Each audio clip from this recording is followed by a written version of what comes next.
Kabut turun seperti tirai basah di punggung Gunung Kemukus ketika lonceng kecil di dekat Sendang berdentang sendiri. Tidak ada angin. Tidak ada tangan yang menyentuhnya. Hanya gema tipis yang memantul di antara batang jati dan batu hitam yang licin oleh lumut. Di tepi anak tangga yang mengarah ke makam, berdiri seorang perempuan muda dengan gaun tipis yang menempel pada kulitnya karena embun. Namanya Maya. Wajahnya halus dan cantik, tetapi sorot matanya kosong seperti kendi yang habis disiram sampai tetes terakhir. Ia menatap ke bawah, ke hamparan lampu desa yang menyala padam seperti nafas makhluk tidur. Dalam genggamannya ada selembar kain putih yang berbau dupa dan tanah basah. Saat lonceng berdentang untuk ketiga kalinya, suara langkah yang tidak terlihat bergerak di belakangnya. Bukan langkah manusia, berat dan menyeret, seolah kaki yang berjalan tidak sepenuhnya milik dunia ini. Maya tidak berbalik. Ia hanya berbisik, pelan namun jelas, seperti mengulang janji yang pernah ia ucapkan dalam keadaan setengah sadar. Malam Jumat ini milikmu. Datanglah mengambil yang kau minta. Dedaunan bergesek, dingin merayap dari telapak kaki ke tulang belakang. Ia menutup mata ketika sesuatu yang tidak terlihat menyentuh bahunya. Saat itu, di kejauhan, sayup azan dari kampung menembus kabut dan berhenti seperti disedot oleh hutan. Kepada siapa Maya berbicara? Apa yang ia janjikan? Dan mengapa lonceng berani berdentang tanpa tangan di malam yang bahkan angin pun enggan bergerak? Pertanyaan itu menggantung di udara, menunggu jawaban yang mungkin tidak ingin didengar oleh siapapun yang masih menyimpan nurani. Maya berasal dari Malang. Dari gang sempit yang diapit rumah kontrakan bertembok rapuh dan halaman kecil tempat ibu-ibu menjemur pakaian. Suaminya meninggal karena kecelakaan kerja di pabrik pengolahan kayu. Sehari sebelum tubuhnya pulang dalam keadaan dingin, mereka sempat bercakap di ambang pintu. Sang suami berjanji akan meminjam uang untuk membuka usaha kecil. Janji itu tak pernah kembali, yang datang hanya berita duka dan angka tunggakan. Hutang menumpuk seperti karung bekas yang tidak pernah sempat disingkirkan. Tuan kontrakan mengetuk pintu tiap awal bulan dengan nada sabar yang lama-lama berubah menjadi teguran kasar. Di warung, pemiliknya berhenti memberi catatan utang. Sementara itu, tatapan orang di sekitar beralih dari iba menjadi bisik-bisik. Ada yang menyarankan Maya bekerja di toko, ada yang menyarankan pindah mengikuti kerabat jauh, ada juga yang menyarankan hal lain dengan nada geli. Semua saran menuntut waktu dan tenaga yang tidak dimiliki Maya saat itu. Ia sibuk bertahan. Pada suatu sore di pasar, ketika hujan merayap dari atap seng ke bahu-bahu orang yang berbelanja, Maya duduk di bangku paling belakang warung kopi. Di meja sebelahnya, dua perempuan membicarakan sebuah tempat yang namanya sudah lama bergema di telinga orang Jawa. Gunung Kemukus. Mereka menyebutnya dengan suara yang diselipkan tawa, setengah berbisik setengah berani. Di sana, kata mereka, orang bisa meminta kelapangan rezeki. Yang diperlukan hanyalah keberanian menukar sesuatu yang dianggap paling suci dengan sesuatu yang tidak pernah terlihat tapi selalu menagih. Maya pura-pura tidak mendengar, tetapi kata-kata itu menempel seperti asap rokok di pakaian. Malam harinya ia membuka ponsel usang, mencari artikel dan cerita-cerita yang ia harap hanya iseng belaka. Semakin dibaca, semakin rasa takut dan penasaran berkelahi di dadanya. Ada yang menyebut legenda Pangeran Samudro dan Nyai Ontrowulan. Ada yang mengisahkan ritual yang harus dilakukan pada malam-malam tertentu dengan rangkaian doa yang tidak pernah diajarkan di sekolah. Ada juga yang menuliskan testimoni yang tampak seperti iklan performa hidup yang tiba-tiba melonjak setelah mengunjungi tempat itu. Antara mitos dan kenyataan, batasnya kabur. 2 hari kemudian Maya menemani tetangga ke pengajian. Setelah acara bubar, seorang perempuan paruh baya mendekatinya. Mata perempuan itu bening aneh, bening yang membuat orang merasa diperiksa tanpa disentuh. Ia memperkenalkan diri sebagai Sari. Dari obrolan pendek yang seharusnya ringan, Sari seolah tahu terlalu banyak tentang hidup Maya. Tentang hutang, tentang malu, tentang mimpi yang tak punya jalan pulang. Sari tidak menawarkan pinjaman. Ia menawarkan jalan pintas. Bukan pinjam, bukan hadiah. Jalan yang bekerja untuk orang yang berani. Obrolan mereka bergeser dari pelataran masjid ke warung yang sudah hampir menutup. Sari bercerita tentang seorang dukun tua yang tinggal tidak jauh dari kawasan hutan Kemukus. Lelaki yang disebut-sebut pernah menjadi penjaga upacara di masa lampau dan kini hidup menghindari keramaian. Namanya Kiai Ranu. Orang datang dengan sesajen dan pulang membawa petunjuk. Ada yang pulang dengan dompet yang tiba-tiba terisi peluang. Ada yang pulang dengan mata yang tak lagi bisa menatap cermin. Maya tertawa kecil pada bagian terakhir, tertawa untuk menutupi suara detak jantung yang bertambah cepat. Sari tidak memaksa. Ia hanya menuliskan sebuah nomor di kertas bukti pembayaran warung, lalu mendorongnya pelan. Jika malam-malam terasa lebih berat daripada siang, katakan saja. Aku pernah menjadi berat seperti itu, ucapnya. Setelah Sari menghilang di tikungan, Maya memandangi kertas kecil di tangannya seperti menatap pintu yang tidak tahu di baliknya ada ruang atau jurang. Malam-malam berikutnya tidak menjadi lebih ringan. Telepon dari penagih datang dengan ucapan salam yang berubah menjadi gertakan. Pekerjaan serabutan yang ia ambil hanya cukup untuk membeli beras dan membayar listrik. Pada saat itulah mimpi buruk mulai datang. Dalam mimpinya, Maya berdiri di tepi sendang berkabut. Lonceng berdentang tanpa tali, dan dari dalam air muncul wajah suaminya. Wajah itu tersenyum namun matanya hampa. Ia memanggil nama Maya dan menyuruhnya datang. Jangan takut, suaranya berat seperti batu yang diturunkan ke dasar sumur. Aku menunggu di tempat orang lupa pada batas. Ketika Maya bangun, bau tanah basah seakan tertinggal di kamar. Ia duduk dengan napas memendek sambil menatap ponsel. Kertas kecil pemberian Sari terlipat di bawah bantal. Dalam pikiran Maya, permintaan tolong berubah rupa menjadi iming-iming. Bukan lagi pertanyaan mau atau tidak, melainkan berani atau terus ditindih keadaan. Ia menekan nomor itu saat fajar menipis. Di ujung telepon suara laki-laki tua menyahut dengan tenang. Datang saja. Bawa kain putih dan kembang, juga nama yang kau genggam paling rapat dalam hidupmu. Siapkan dirimu untuk mendengar jawaban yang tidak akan mengembalikan hari yang kemarin. Perjalanan ke Kemukus ditempuh dengan bas antar kota yang aromanya memadukan solar, buah durian yang terbuka separuh, dan keringat penumpang yang tertidur dengan mulut sedikit terbuka. Di luar jendela, sawah berlalu seperti halaman yang dibalik terlalu cepat.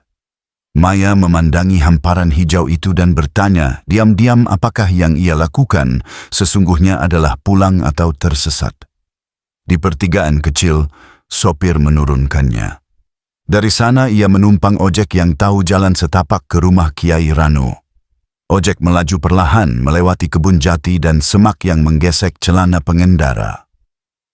Rumah itu sederhana dan tua, berdiri agak menjorok dari jalur orang biasa. Pagar bambu separuh roboh, di serambi ada kendi air yang dikelilingi daun kering.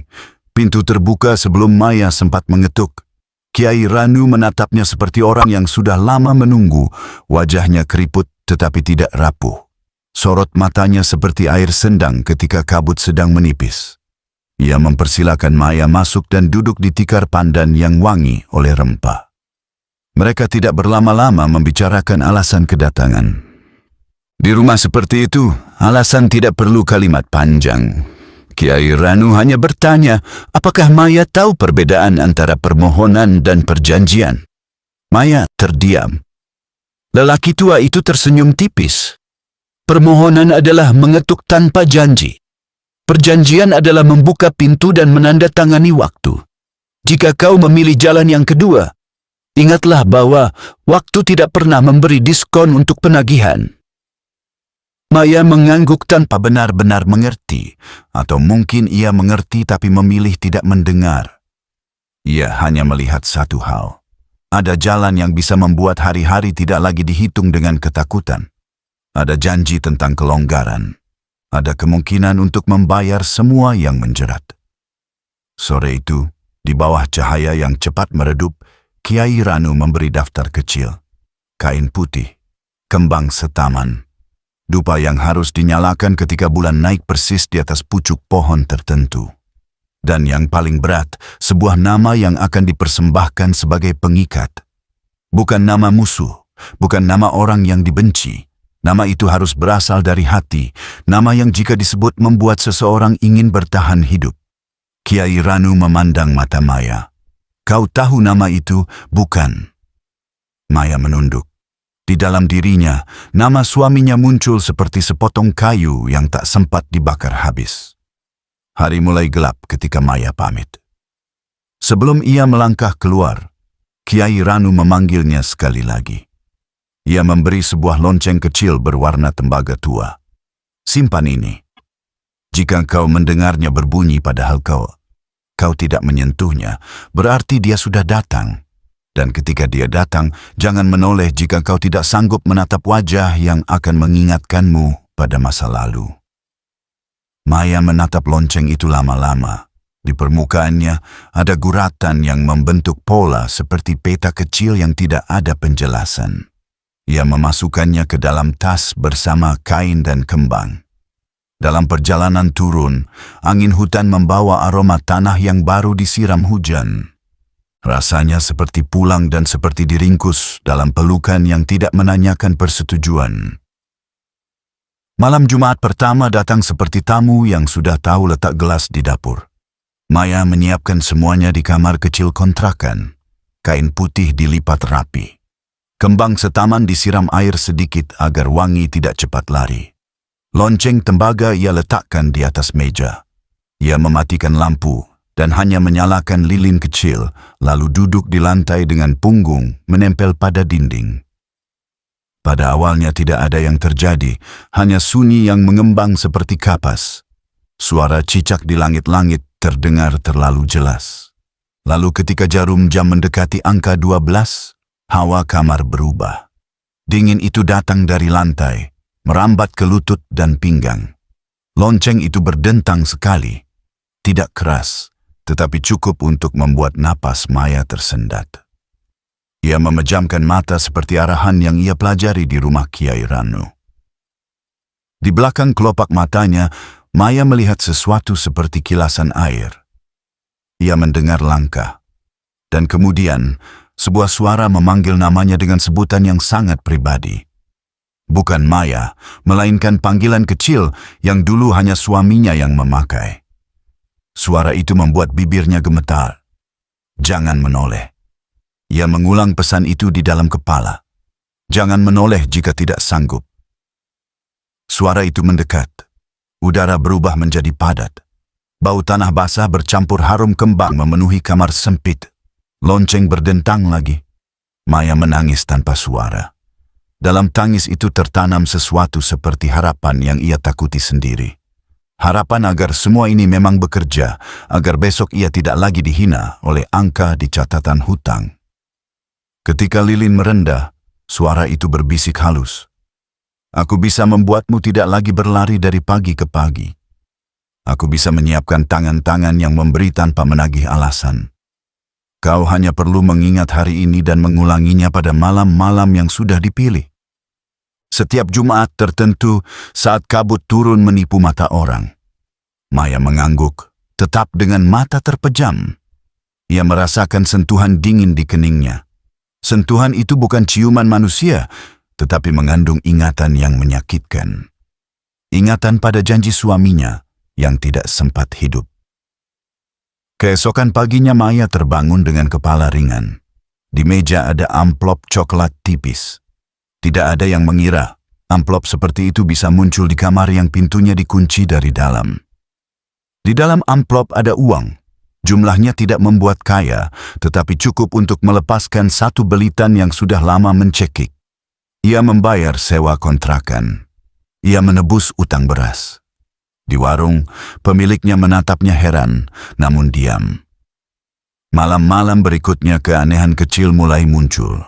Cermin di kamar mandi memantulkan bayangan yang datang setengah detik lebih lambat dari gerakan Maya. Di dapur, panci yang diletakkan di rak berubah posisi tanpa suara. Kadang ada tanah halus seperti sisa tapak kaki telanjang yang basah tepat di depan pintu. Maya mencoba mengabaikan semua itu seperti orang yang menutup jendela saat angin membawa berita buruk. Sampai suatu malam, ketika ia pulang agak larut dari membantu tetangga, lonceng tembaga berbunyi keras sekali, tanpa disentuh. Bunyi itu tidak hanya terdengar, tetapi terasa di tulang.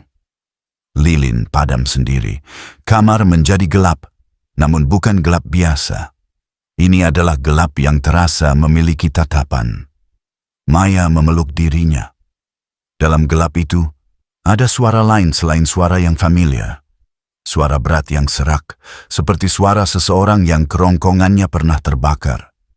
Kau belum pergi ke tempatnya, bisiknya. Kau sudah menerima, sekarang kau harus datang. Maya paham apa maksudnya. Gunung Kemukus, sendang berkabut, makam yang diliputi doa dan lupa. Ia duduk hingga pagi sambil menggigil. Pada saat fajar pecah di celah atap, ia menatap uang di dompetnya yang menipis dan ingatannya pada amplop pertama. Jalan yang telanjur dibuka jarang memberi pilihan untuk kembali menutupnya. Maya pergi ke Kemukus tanpa memberitahu siapapun. Di terminal kecil, ia membeli tiket dengan tangan gemetar. Dalam perjalanan, ia mencoba tidur tetapi setiap kali mata terpejam, ia melihat wajah suaminya muncul di permukaan air, mulutnya bergerak tanpa suara. Setibanya di kaki bukit, ia berjalan mengikuti orang-orang yang seperti tahu kemana harus melangkah. Ada wajah yang pasrah, ada yang berkilat oleh keinginan yang terlalu terang. Malam turun cepat. Di sekitar sendang, lampu-lampu dipasang seadanya. Dupa menyala, doa berbaur gumam yang tidak bisa diterjemahkan. Maya duduk di batu yang dinginnya seperti menyerap detak jantung. Kain putih ia letakkan di pangkuan. Ketika jam merayap ke waktu yang diajarkan Kiai Ranu, kabut datang tanpa angin. Lonceng yang ia bawa berdentang sendiri. Orang-orang di sekeliling tidak bereaksi, seolah pendengaran mereka disunat oleh malam. Maya merasakan seseorang duduk di sampingnya. Tubuh itu tidak mengeluarkan suara kain, hanya dingin dan aroma tanah habis hujan. Mata Maya berat, tetapi ia menahan diri untuk tidak melihat. Suara yang familiar berbisik, "Aku datang." Tangan yang dingin menyentuh punggung tangannya. Di kejauhan, seekor anjing menggonggong dan langsung terputus seakan ada yang mencabut kabel suaranya. Ketika ritual selesai, Maya berjalan turun dengan langkah yang tidak menjejak.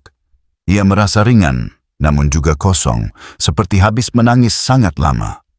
Di kantong bajunya, ia menemukan kertas kecil bertuliskan alamat sebuah ruko yang tak pernah ia dengar sebelumnya. Di bawahnya ada angka yang tampak seperti jumlah uang. Pagi harinya, ia mendatangi alamat itu. Pemilik ruko, seorang lelaki berkemeja rapi, menyapa seakan mereka sudah berjanji. Ia menawarkan Maya kerja ringan sebagai admin dan sedikit uang muka. Pertanyaan tentang pengalaman lintas di udara namun tidak pernah menyentuh meja. Semuanya terlalu mulus untuk disebut kebetulan. Hari-hari berikutnya berubah. Telepon ucapan terima kasih berdatangan. Orang-orang yang dulu meremehkan mengubah cara memanggil namanya. Maya mulai bisa mengirim uang ke orang tua di kampung. Ia memperbaiki kontrakan. Ia membeli lemari baru. Ia tertawa saat menonton sinetron malam dan tidur tanpa perlu menghitung kebutuhan besok. Tetapi bersama semua itu, datang pula hal-hal yang menempel seperti bayangan. Bau tanah basah sekarang muncul bukan hanya pada malam tertentu. Kadang di tengah siang yang terik, kamar Maya menjadi sejuk, seperti berada di bawah kanopi awan berat. Sudut-sudut rumah terasa tidak sendirian. Jika ia memejamkan mata terlalu lama, ia akan mendengar bisik-bisik yang menyebut namanya dengan cara yang berbeda-beda. Ada yang lembut, ada yang lapar. Di tempat kerja, layar komputer sesekali menampilkan refleksi wajah suaminya ketika layarnya hitam. Wajah itu tidak marah. Wajah itu hanya terlalu tenang untuk disebut damai. Suatu malam, Maya merasa ada orang berdiri di luar pintunya. Ketika ia mendekat, suara langkah menjauh tanpa benar-benar menjauh. Ia membuka pintu. Koridor sepi, hanya lampu neon yang berkelip pelan. Di lantai ada bekas tanah basah berbentuk tapak yang tidak setara. Satu tapak terlihat manusia, tapak lainnya seperti setengah tenggelam. Jari-jarinya lebih panjang daripada biasa. Tapak itu berhenti tepat di depan pintu Maya, lalu menghilang seperti dihapus oleh tangan raksasa. Besoknya, seorang tetangga kontrakan bercerita bahwa ia mendengar suara perempuan tertawa di tangga pada tengah malam. Tertawa itu tidak naik turun seperti tawa biasa, melainkan mengalun panjang seperti seruling yang ditiup tanpa niat menghibur. Maya hanya mengangguk sambil memegang lonceng di dalam tas. Ia merasa benda kecil itu berdenyut setiap kali ia melewati sudut yang dinginnya tidak wajar. Di Sendang, kabar beredar tentang seseorang yang pingsan ketika melakukan ritual. Orang-orang menyebut ada sosok lelaki berwajah separuh gelap yang berjalan melewati kerumunan tanpa menyentuh tanah. Ada juga yang mengaku melihat kain putih melayang di permukaan air, padahal tidak ada yang melemparnya. Nama Maya tidak disebut. Namun setiap cerita itu seperti menepuk pundaknya. Suatu dini hari, ketika Maya baru saja memejamkan mata, lonceng berdentang 3 kali. Ia duduk. Dinding kamar terasa lebih dekat dari biasanya. Dari cermin kecil di meja rias, Maya melihat sesuatu bergerak. Ia berdiri, mendekat. Kabut tipis menempel di permukaan kaca. Di balik kabut itu muncul wajah. Bukan wajah suaminya. Wajah itu seperti tiruan yang gagal, bentuknya mirip, tapi ada bagian yang tampak hangus. Kulit di pipi kanan seperti retak, mulutnya tersenyum, namun sudutnya terlalu tinggi. Maya mundur, namun cermin tetap menahan wajah itu di sana, seperti jendela yang mengintip balik. Suara berbisik keluar dari kaca, malam depan, Kemukus, ingat janji. Jika engkau menolak, kami akan menagih di rumah. Lalu kabut di cermin lenyap, meninggalkan pantulan Maya sendiri yang pucat. Ia mematikan lampu dan duduk dalam gelap. Di luar, suara motor lewat 1 kali, lalu dunia kembali sunyi. Dalam sunyi itu, Maya mengerti bahwa apa yang ia raih sedang menagih sesuatu yang lebih mahal daripada sekadar malam-malam yang dipilih orang lain. Maya memutuskan kembali menemui Kiai Ranu sebelum malam yang disebut dalam cermin.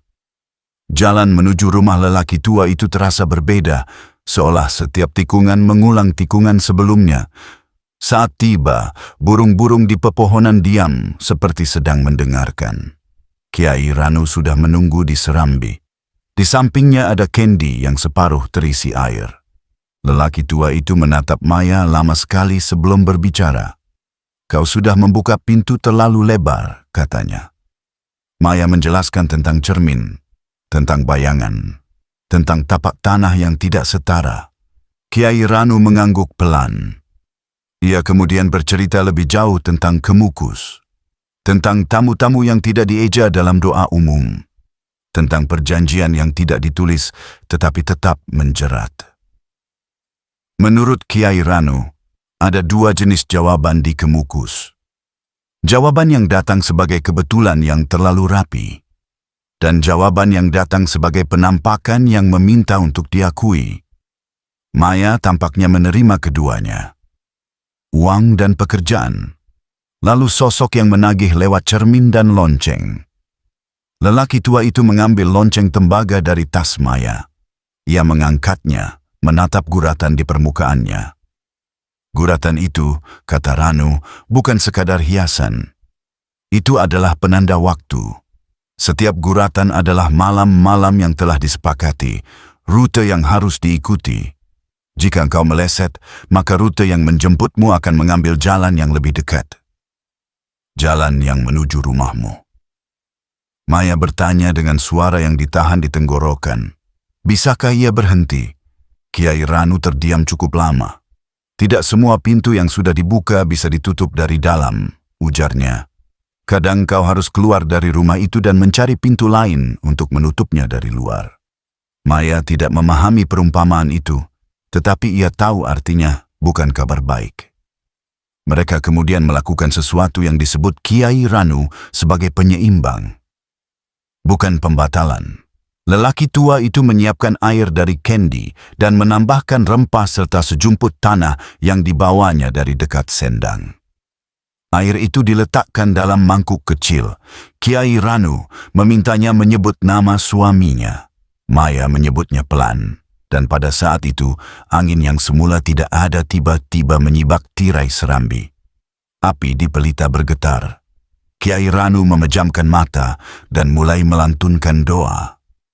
Bukan doa yang biasa didengar Maya, namun memiliki irama yang membuat bulu kuduk berdiri, seolah ada yang ikut melafalkan dari balik dinding.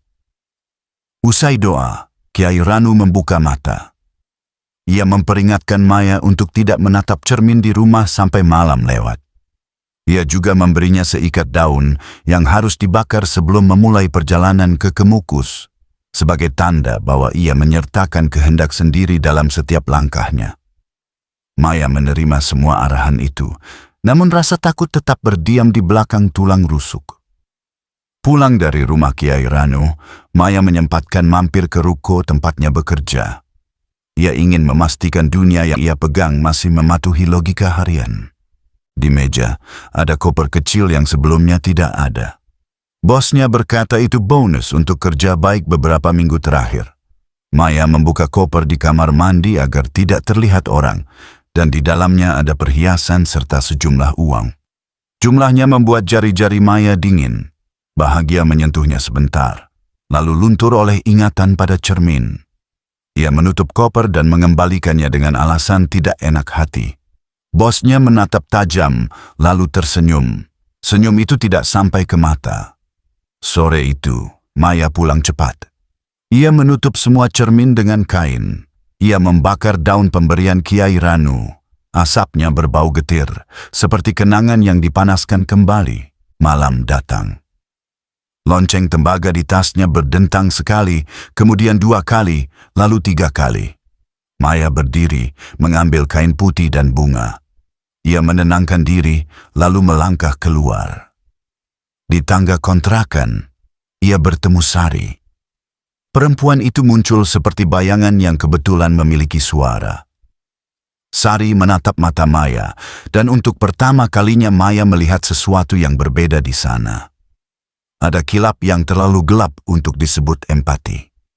Sari bertanya, apakah Maya butuh ditemani? Maya menggeleng. Sari tersenyum, lalu menyentuh bahu Maya.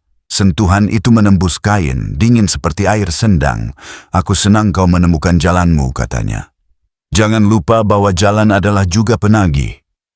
Perjalanan ke Kemukus kali ini terasa lebih sunyi. Bahkan suara serangga seolah ditahan di balik tirai tertentu. Di Sendang, kerumunan tampak lebih jarang.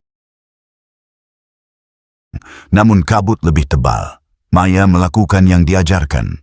Menaruh bunga, menyalakan dupa, menyebut nama dan keinginan yang kini sudah bukan lagi berupa uang, melainkan keselamatan dari sesuatu yang sedang membesarkan bayangannya. Keheningan memadat. Dari arah makam, sosok berjalan mendekat. Maya tahu bahkan sebelum ia merasakan dingin di kulit. Sosok itu duduk di sampingnya. Ia berusaha mengatur napas. Dalam hati ia memohon suaminya mengerti jika namanya telah dipakai sebagai jangkar dalam perjanjian yang ia buat ketika pikirannya sedang terkelam oleh hidup. Suara itu datang, sangat dekat. Kau tidak bisa mencabut paku dari dinding dan berharap lubangnya hilang, bisik sosok itu. Tetapi kau bisa menutupinya dengan sesuatu yang lain. Apapun yang kau tempelkan akan menjadi bagian dari dinding. Maya hampir menoleh karena penasaran pada kalimat terakhir. Hampir. Namun ia menahan diri. Ia ingat pesan Kiai Ranu. Jangan memberi wajah pada sesuatu yang hanya butuh namamu. Ia menunduk lebih dalam. Lalu, dari balik kabut, muncul tawa kecil. Tawa yang tidak punya riang. Tawa yang mengandung lapar. Di saat itu, Maya paham. Ada pihak lain yang ikut duduk di dekatnya. Bukan suaminya. Bukan juga yang pertama kali datang ke kamarnya. Ini adalah penagih yang lebih tua, yang lebih tahu cara menunggu. Kabut menutup sendang, dupa padam sendiri.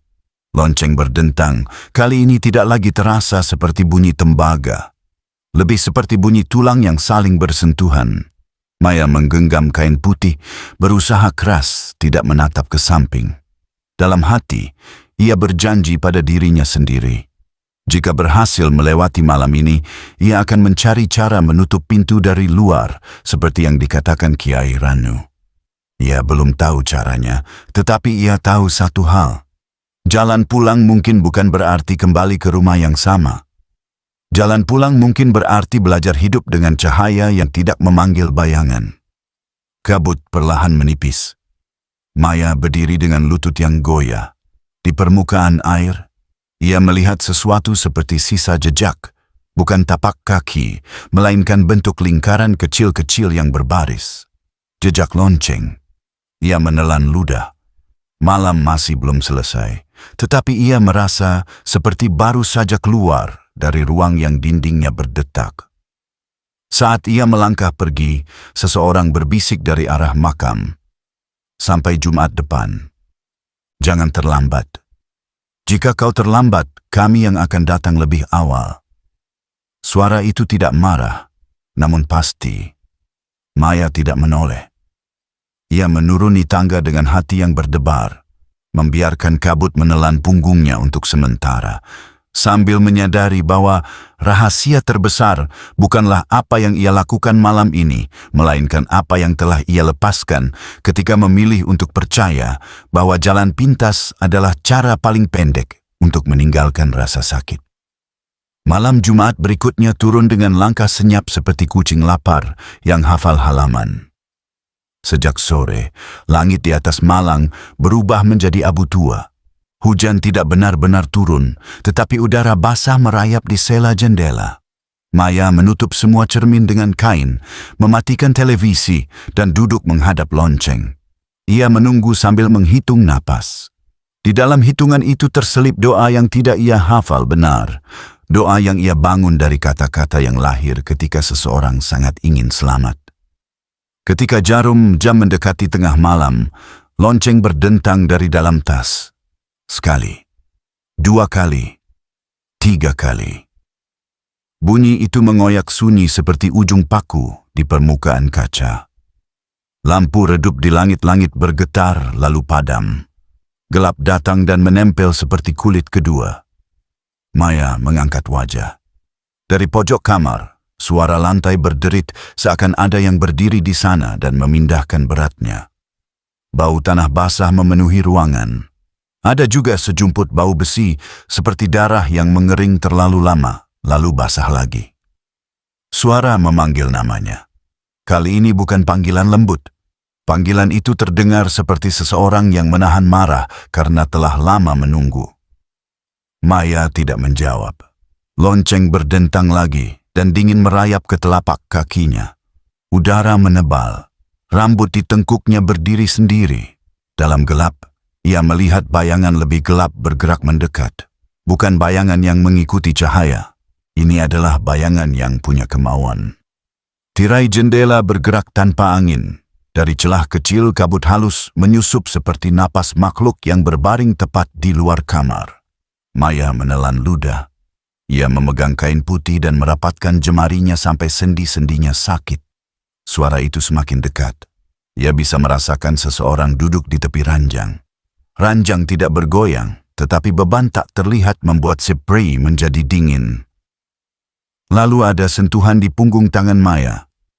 Sentuhan itu halus seperti kulit manusia, namun suhu kehalusannya menipu. Dingin dari sentuhan itu seperti menetes masuk ke nadi. Di ujung penglihatannya, cermin kecil di meja rias yang sudah ditutup kain berdenyut pelan. Kainnya naik turun seperti bernafas. Maya memalingkan wajah. Ia mengingat pesan Kiai Ranu. Jangan menatap, jangan memberi bentuk, namun ada gerakan lain yang tak bisa ia abaikan. Dari dapur, suara panci jatuh terdengar tanpa ada yang menabrak. Dari kamar mandi, keran menetes sendiri dan airnya berbau lumpur. Dinginkan hatimu. Suara itu bukan lagi satu, ada dua. Satu familiar dan memanggil namanya dengan cara yang pernah membuatnya merasa dimiliki. Satu lagi berat dan kasar, seperti batu yang diseret di atas tanah basah. Keduanya menyatu di telinga Maya, menimbulkan pusing yang membuat ia ingin menjerit. Ia menahan diri. Ia menegakkan punggung dan melafalkan kalimat yang diajarkan Kiai Ranu. Aku berjalan dengan kehendakku sendiri. Aku memberi hanya pada yang berhak menerima. Aku menutup jalan yang tidak kuizinkan. Sejenak, kamar seperti mengendur. Lalu seluruh ruangan menarik napas panjang, lonceng berdentang keras, dan kain penutup cermin meloncat seperti disapu tangan yang tak terlihat. Cermin membuka mata. Di dalamnya, wajah suaminya muncul. Wajah itu indah oleh rindu yang dibangun oleh kehilangan. Namun separuh kanannya gosong. Kulit retak dengan garis-garis hitam. Mata yang sebelah memantulkan cahaya lilin yang bahkan tidak menyala. Mulutnya tersenyum. Dari bibir yang tersenyum itu keluar suara lain yang tidak milik suaminya. Kau punya janji. Kau berusaha menutup pintu dari dalam. Itu lucu. Maya menutup mata dan meraba lonceng. Ia menggenggamnya dan menekannya ke dada. Bunyi berdentang berhenti, tapi dari cermin terdengar dengus pendek, seperti seseorang yang tersenyum tanpa humor. Bayangan dalam cermin bergerak sendiri. Bahu Maya bergetar. Ia menahan tangis agar tidak pecah dan mengundang lebih banyak hal. Lalu sesuatu terjadi di luar kamar. Dari koridor, terdengar suara langkah menyeret. Pintu kamar milik tetangga terbuka dan tertutup tanpa ada yang berjalan lewat. Anjing di ujung gang menggonggong lalu merintih seolah sedang dipaksa diam oleh tangan yang tidak ingin dilihat. Suara perempuan tertawa mengalir lembut dari tangga. Tawa itu memanggil dan bergaung di tulang. Puncaknya datang saat pintu kamar Maya bergerak sendiri. Engselnya mengadu, pintu membuka lebar. Di ambang, kabut berdiri seperti sosok yang sudah bosan menyamar. Dari kabut itu, seseorang melangkah. Lelaki tinggi dengan rambut menetes air, pakaian menempel pada kulit saat baru bangkit dari dalam sendang. Wajahnya mirip suami Maya. Mirip, namun tidak sama. Di pipi kanan, bekas hangus membentuk peta yang tak tertebak. Ia melangkah sekali lagi, lantai tidak berderit, udara yang berderit. Maya ingin berteriak memanggil tetangga, tetapi suaranya terperangkap di bawah lidah. Lelaki itu mengangkat tangan, telapak terbuka. Di telapak itu, sesuatu berkilat seperti serpihan kaca. Bukan kaca, itu potongan kecil dari lonceng yang seharusnya utuh. Maya menatap lonceng di tangannya, masih utuh. Tetapi di telapak lelaki itu, ada serpihan yang sama, seperti salinan yang tidak diminta. Ia mendekatkan telapak itu ke dahi Maya, dingin menembus kulit. Di kepala Maya, ratusan suara berbisik bersamaan. Nama suaminya, nama orang-orang asing, nama Sari, nama Kiai Ranu, nama yang ia lupa pernah mendengar di pasar. Semuanya menyatu menjadi arus yang menyeret turun. Maya hampir kehilangan kesadaran. Dengan sisa kehendak, ia menyebut nama suaminya sekali lagi. Kali ini bukan sebagai jangkar perjanjian, melainkan sebagai doa untuk orang yang pernah memeluknya sebagai manusia. Suara di kamar tersendat. Sosok itu berhenti setengah langkah. Cermin bergetar seperti air yang dilempar batu. Maya menggunakan sela itu untuk meraih kain penutup cermin dan menutupnya kembali. Ia berdiri dan setengah berlari ke pintu. Kabut menebal, namun ia menembusnya. Di koridor, lampu neon putus dan percik kecil menari turun lalu padam. Maya menuruni tangga tanpa berpegangan. Di belakangnya, suara langkah mengikuti. Langkah itu tidak cepat, tidak perlu cepat. Ia yakin akan selalu menyusul. Maya berlari keluar dari kontrakan. Udara malam menggigit, namun baginya terasa seperti cahaya. Ia memanggil ojek daring dengan tangan gemetar. Saat motor datang, ia naik tanpa menawar dan hanya menyebut satu tujuan. Rumah Kiai Ranu. Motor melaju membelah jalan basah. Di spion, Maya melihat kabut bergerak mengikuti, tidak menyentuh aspal, tetapi tidak pernah benar-benar jauh. Di rumah Kiai Ranu, pelita sudah menyala. Lelaki tua itu membuka pintu seakan tidak tidur sejak senja. Tanpa banyak kata, ia menarik Maya masuk.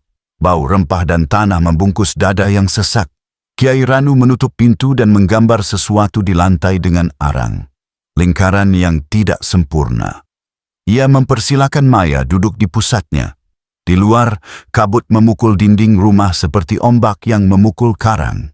Suara lonceng terdengar bukan dari dalam rumah, melainkan dari sekeliling, seperti kampung yang berubah menjadi kuil yang kehilangan juru kunci. Kiai Ranu menatap Maya. Malam ini kita tidak berdoa agar mereka pergi.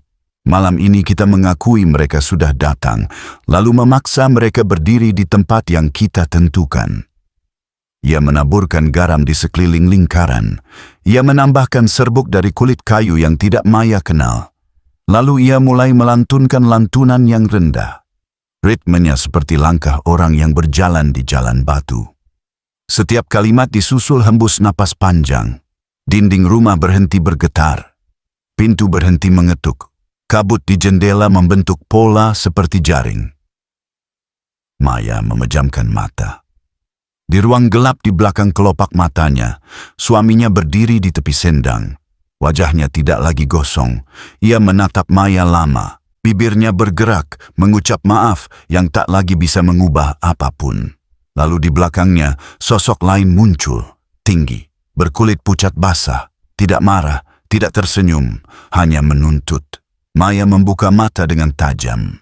Ia tahu masa untuk bersembunyi sudah habis. Ia harus memilih cara berdiri. Malam itu mencapai titik tertinggi ketika semua pilihan terasa seperti jalan yang di kedua sisinya adalah jurang. Di ambang keputusan, lonceng berdentang sekali lagi. Bunyi itu tidak berasal dari benda di tangan Maya. Bunyi itu berasal dari sesuatu yang lebih tua, sesuatu yang membuat bulu kuduk di lengan Kiai Ranu ikut berdiri. Lelaki tua itu menghentikan doa. Ia menatap Maya. Besok malam kita ke Kemukus. Kita tidak datang sebagai peminta. Kita datang sebagai orang yang mengembalikan sesuatu yang ia bawa pulang dari tempat yang tidak seharusnya memberi. Kamar menjadi sangat sunyi. Bahkan suara jantung Maya terdengar seperti langkah di lorong panjang. Langit belum lepas dari sisa hujan ketika Maya dan Kiai Ranu berangkat sebelum senja. Jalan setapak menuju Kemukus terasa seperti urat di telapak tangan raksasa. Pohon jati berbaris diam. Daun-daun besar mengeluarkan suara gesek yang terdengar, seperti percakapan yang sengaja ditahan. Kiai Ranu berjalan di depan, membawa buntelan kecil berisi garam, rempah, dan seikat daun kering. Maya menyusul dengan lonceng di tangan. Ia tidak ingin memasukkan lonceng itu ke tas lagi. Ia ingin menguasai bunyinya, meski tahu bunyi itu tidak patuh pada genggaman manusia. Di kaki bukit, orang-orang mulai jarang, malam mengumpulkan dirinya di sela-sela batu.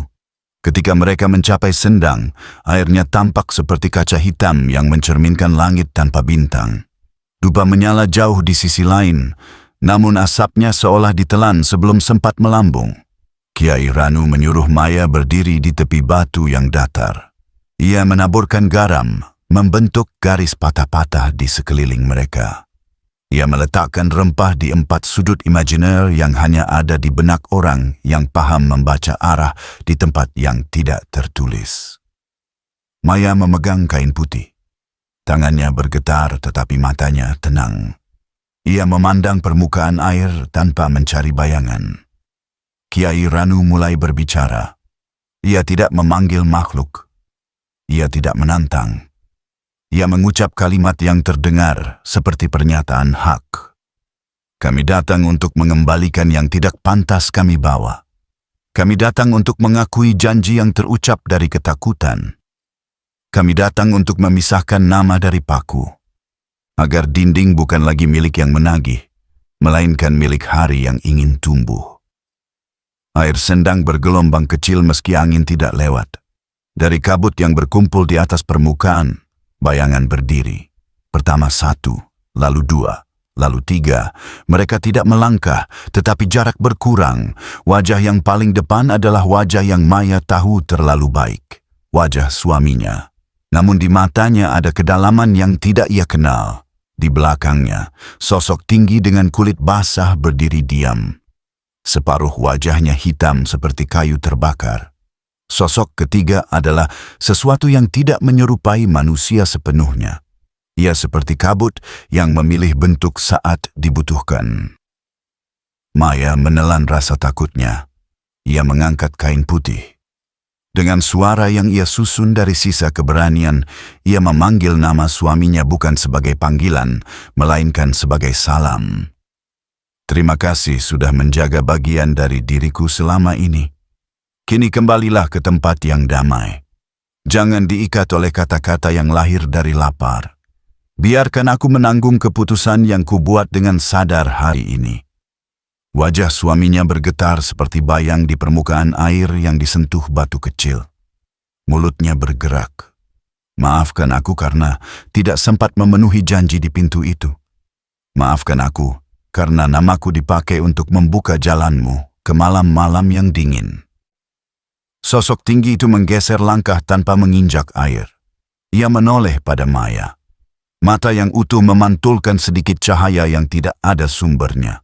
Suara yang keluar dari arah sosok itu terdengar dalam, menekan telinga seperti air yang memenuhi liang telinga di sungai. Janji adalah janji. Engkau telah menikmati hari-hari yang tidak menagih. Engkau telah mengusir lapar dengan kenyang yang bukan dari usaha tanganmu. Engkau ingin menutup pintu. Pintu tidak dibangun hanya oleh satu nama. Pintu dibangun oleh rasa yang mengikat, oleh kesediaan untuk menjadi alat. Engkau hendak melepaskan diri. Kami tidak marah. Kami hanya tidak suka ditinggalkan tanpa pengganti. Kiai Ranu melangkah setengah maju. Ia menaruh buntelan daun kering di tepi air dan menyalakannya. Api kecil berdesis. Asapnya naik dan langsung menempel di kabut, menciptakan dinding tipis. Lelaki tua itu berkata dengan tenang. Ia datang tidak untuk meninggalkan kewajiban tanpa tebusan. Ia datang membawa kerja. Ia datang membawa tekad untuk menukar kenyang yang instan dengan kerja yang berulang. Jika yang kau minta adalah pengganti, biarlah yang menjadi pengganti adalah ini. Kerja. Peluh, waktu, bukan jiwa, bukan tubuh. Air sendang bergolak sekali. Di kejauhan, lonceng yang tak terlihat berdentang panjang. Sosok yang seperti kabut bergerak mendekat, menelusup di sela asap. Maya merasakan hawa dingin menembus tulang. Ia hampir jatuh, tetapi Kiai Ranu menahan lengannya. Lelaki tua itu melanjutkan. Engkau yang menguasai pintu, engkau paham bahasa permohonan. Dengarkan bahasa pengembalian. Kami tidak membawa tubuh untuk kalian pakai. Kami membawa pintu yang akan ditutup dari luar, sehingga engkau tidak bisa menagih lewat jendela atau cermin. Jika engkau setuju, engkau akan tetap mendapatkan yang dari dulu engkau suka. Bukan dari tubuhnya, dari langkahnya, dari hari-harinya yang dipenuhi kerja yang menyalakan doa di sore hari. Hening yang turun setelah kata-kata itu terasa berat, seperti selimut basah yang diletakkan di dada. Sosok tinggi itu menatap Maya lagi. Mata yang utuh berkedip sekali. Kemudian ia mengangkat telapak tangan. Di telapak itu kembali muncul serpihan lonceng. Ia meletakkannya di permukaan air. Serpihan itu terapung, lalu berputar pelan sampai menyentuh garis garam yang Kiai Ranu tabur. Ketika menyentuh, serpihan itu meleleh seperti lilin yang tidak panas. Dalam hitungan pendek, ia menyatu menjadi huruf kecil yang tidak terbaca. Air sendang menjadi tenang.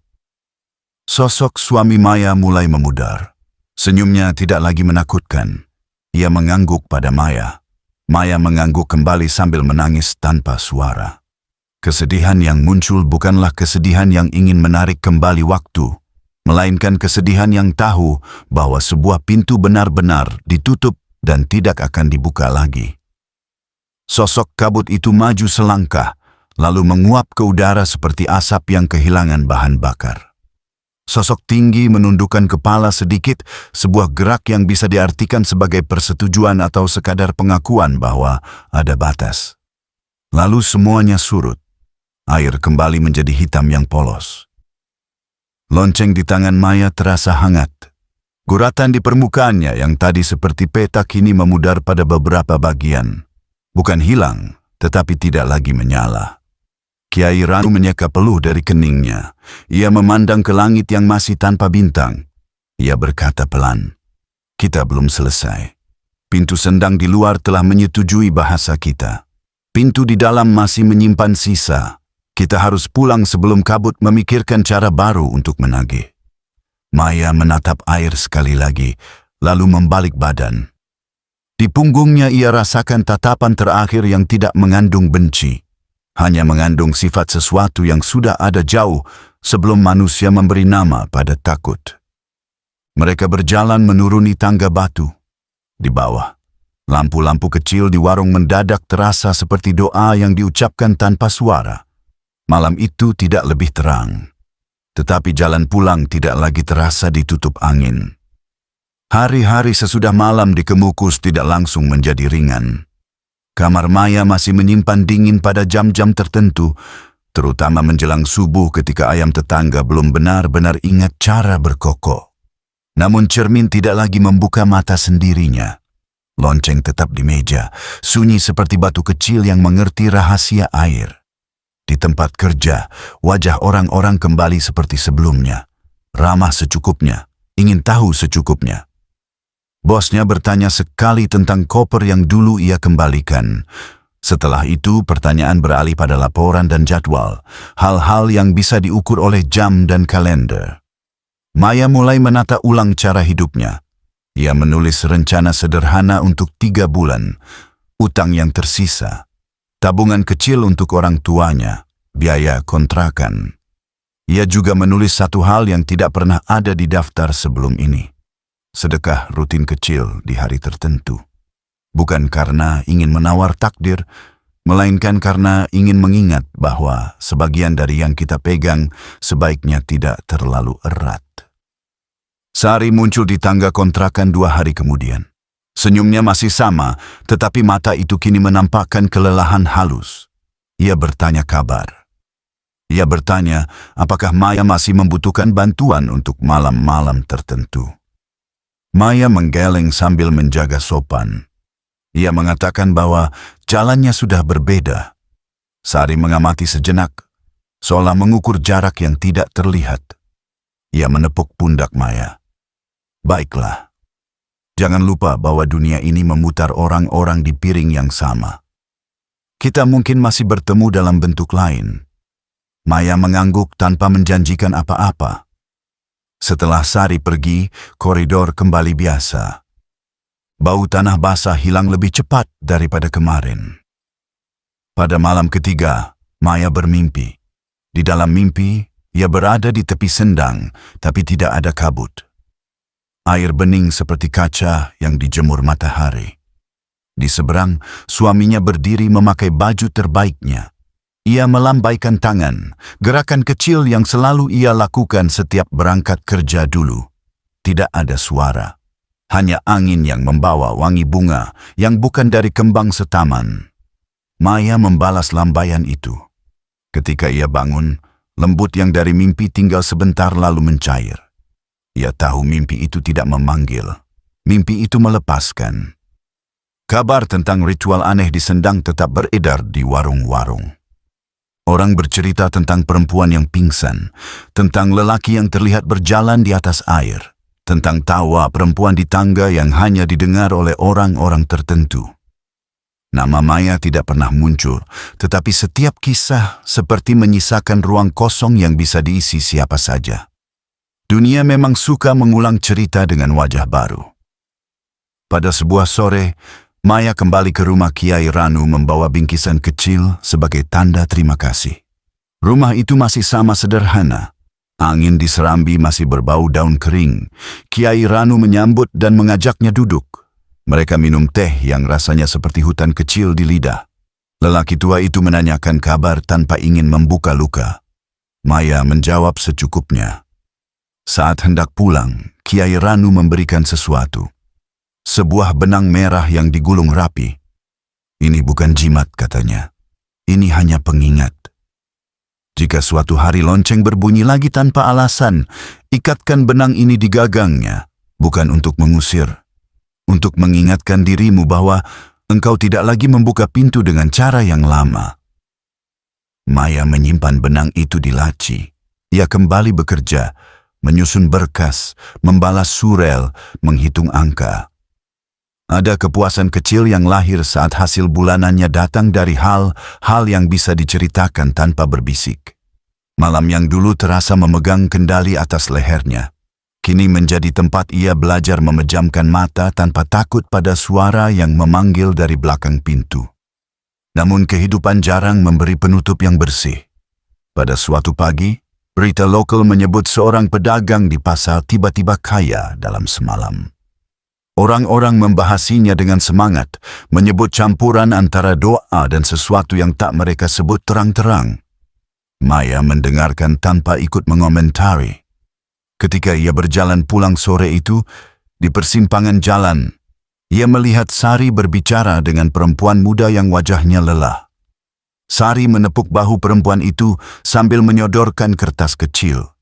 Gerakannya seperti yang pernah Maya rasakan di pelataran masjid tempo hari.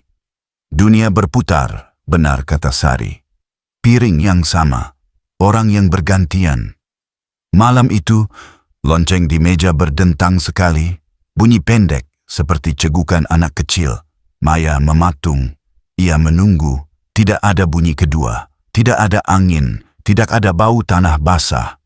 Ia menghela napas yang ia sadari ternyata ia tahan sejak petang. Ia membuka laci dan mengambil benang merah. Pelan-pelan ia ikatkan pada gagang lonceng. Ia tersenyum kecil, lalu memindahkan lonceng ke rak dekat jendela. Di luar, bulan separuh menggantung. Cahayanya jatuh di lantai dan terlihat seperti jalan kecil. Jalan yang menuntun bukan ke sendang, melainkan ke meja kerja yang menunggu pagi. Twist datang beberapa hari kemudian. Kiai Ranu mengirim pesan singkat melalui seseorang di pasar. Pesan itu sederhana. Hati-hati pada orang yang menawarkan bantuan yang tidak menanyakan harga di awal. Mereka sering datang dari arah yang kita kira sudah kita tutup. Maya membaca pesan itu berulang. Pada malam yang sama, di cermin kamar mandi yang sudah lama ia biarkan terpapar, muncul embun bulat kecil. Embun itu tidak bergerak. Di dalam bulatan embun, ada bayangan sesuatu yang sangat kecil, seperti lonceng dengan gagang terikat benang merah. Embun menggelinding pelan ke bawah, lalu jatuh ke wastafel. Bunyi jatuhnya nyaris tidak terdengar. Maya menatap cermin. Wajahnya sendiri menatap balik, kali ini tidak asing. Ia mematikan lampu dan tidur. Epilog di kota ini terasa seperti hujan gerimis yang tidak jadi deras. Kadang datang, kadang hilang, menyisakan tanah yang basah sebagian. Maya berjalan di antara hari-hari itu dengan langkah yang tidak lagi dikejar sesuatu yang lapar. Tetapi ia juga tahu, di tempat lain, ada orang lain yang baru mulai menghafal jalan setapak ke sendang. Dan itu bukan urusannya. Urusannya adalah memastikan lonceng di mejanya tetap menjadi benda biasa. Ia menepuk rak kecil setiap pagi, seolah menyapa sahabat lama yang sudah pensiun dari pekerjaan yang tidak pernah layak ia jalani. Bertahun kemudian, jalan menuju ke Mukus tetap berubah hijau dan abu tergantung musim. Anak-anak muda datang untuk memotret kabut dan memetik cerita. Di warung-warung, legenda tidak pernah benar-benar padam. Mereka hanya berganti penutur. Pada suatu akhir pekan, seorang mahasiswi dari Malang bernama Rani datang bersama dua temannya. Mereka membawa kamera, merekam suara air, dan tertawa di tangga batu. Rani mengenakan gelang benang merah di pergelangan tangan kirinya. Ia sendiri tidak tahu mengapa ia menyukai gelang itu sejak membelinya di pasar loak. Ia hanya merasa gelang itu membuatnya tenang. Sore itu kabut turun lebih cepat. Penjajah bunga menawarkan kembang setaman dengan harga yang tidak biasa. Rani menolak, lalu memotret bayangan dirinya di permukaan air. Dalam foto pertama, hanya terlihat wajahnya yang setengah tertutup masker. Dalam foto kedua, di belakang bahunya, ada siluet yang tinggi dan kurus. Rani menghapus foto itu. Ia mengira itu hanya bayangan pepohonan. Teman-temannya sudah berjalan ke arah kios minuman. Ia tertinggal sebentar untuk mengambil gambar terakhir.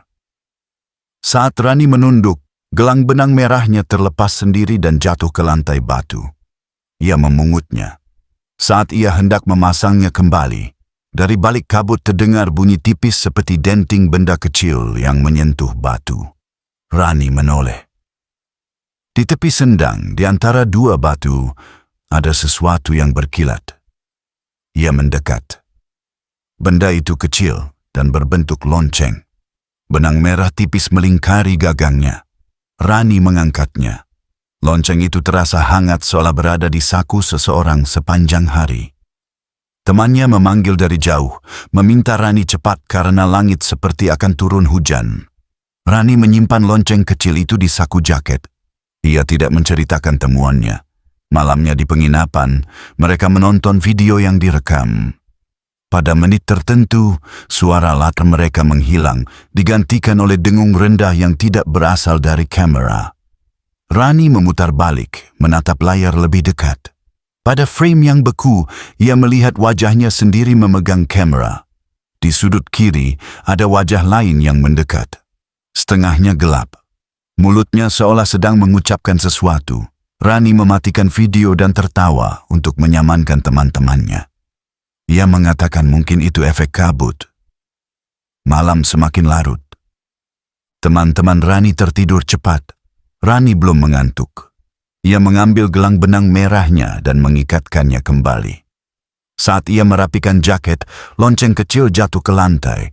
Bunyi dentingnya hampir tidak ada, tetapi jantung Rani merasa seolah ada sesuatu telah menyentuhnya. Ia memungut lonceng itu dan memainkannya pelan. Tidak terdengar bunyi. Ia tersenyum pada diri sendiri, lega. Namun ketika ia meletakkannya di meja, lonceng berdentang sekali. Rani menoleh cepat. Ia menahan napas. Tidak ada angin di kamar. Jendela tertutup. Tirai tidak bergerak. Rani mematikan lampu dan mencoba tidur. Di antara sadar dan lelap, ia mendengar seseorang menyebut namanya dengan cara yang tidak pernah dipakai oleh siapapun selain keluarganya. Cara yang begitu akrab hingga membuat bulu kuduknya meremang karena ingatan. Ia membuka mata pelan. Kamar gelap. Namun di sudut, tepat di atas meja, lonceng kecil itu berkilat sangat tipis. Seperti mata yang membuka sedetik, lalu menutup kembali. Rani menutup mata lagi, berkata dalam hati bahwa besok ia akan mengembalikan lonceng itu ke tepi sendang. Ia akan meletakkannya di antara dua batu tempat ia menemukannya. Ia berjanji pada diri sendiri seperti orang yang membuat catatan kecil untuk besok pagi. Di luar kamar, angin bergerak pelan. Mungkin hanya angin gunung yang berubah arah. Mungkin juga sesuatu yang selama ini menunggu momen ketika seseorang yang tidak tahu sejarah memegang kembali benda yang melatih malam untuk berdentang. Di kota lain, jauh dari penginapan Rani, seorang perempuan yang dulu berjalan sendirian di tangga batu kemukus duduk di meja makan. Rambutnya diikat sederhana. Di rak kecil dekat jendela, lonceng tembaga tua yang pernah menjadi pusat ketakutan kini tak lagi berdentang. Benang merah melilit gagangnya. Perempuan itu menatapnya sebentar. Ada senyum yang tidak meminta orang lain melihat. Lalu ia melanjutkan makan malamnya. Di penginapan, Rani berbalik badan mencoba mencari posisi paling nyaman. Lalu satu bunyi tipis melompat dari meja. Sekali saja. Tetapi di jarak tertentu, di balik gelap, bunyi itu kadang cukup untuk mengajarkan jalan yang sama kepada orang yang berbeda.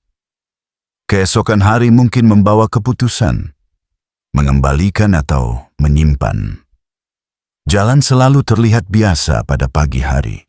Tetapi malam punya cara sendiri untuk mengingatkan bahwa beberapa benda tidak pernah benar-benar menjadi milik siapapun. Mereka hanya menunggu tangan yang cukup lama memegangnya.